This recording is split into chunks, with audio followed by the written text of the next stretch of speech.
السلام علیکم دوستو آج کا ہمارا موضوع ہے رحلت، انتقال، وفات اور وصال، ان چاروں میں کیا فرق ہے۔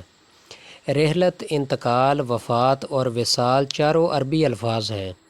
یہ الفاظ موت کے مفہوم میں استعمال ہوتے ہیں، لیکن ان کے استعمال میں تھوڑا سا فرق بھی ہے۔ رحلت کا لفظ عام طور پر کسی بزرگ یا معزز شخصیت کی وفات کے لیے استعمال ہوتا ہے، جو ایک نرم اور احترام والا لفظ ہے۔ اس میں کسی کی موت کے بعد اس کے بارے میں اچھے الفاظ اور احترام کا اظہار کیا جاتا ہے۔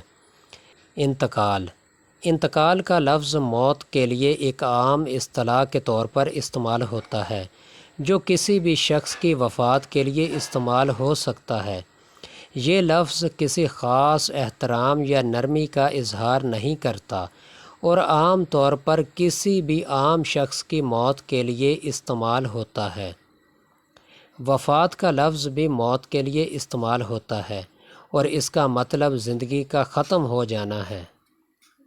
یہ لفظ رحلت اور انتقال سے زیادہ عام ہے اور موت کے لیے استعمال ہوتا ہے۔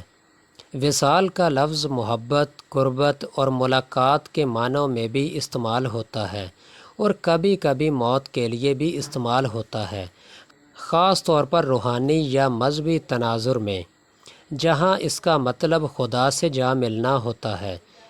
اس لفظ میں روحانیت اور ایک مقدس تعلق کا احساس پایا جاتا ہے۔ تو امید ہے آپ یہ جان چکے ہوں گے کہ رحلت، انتقال، وفات اور وصال میں کیا فرق ہے۔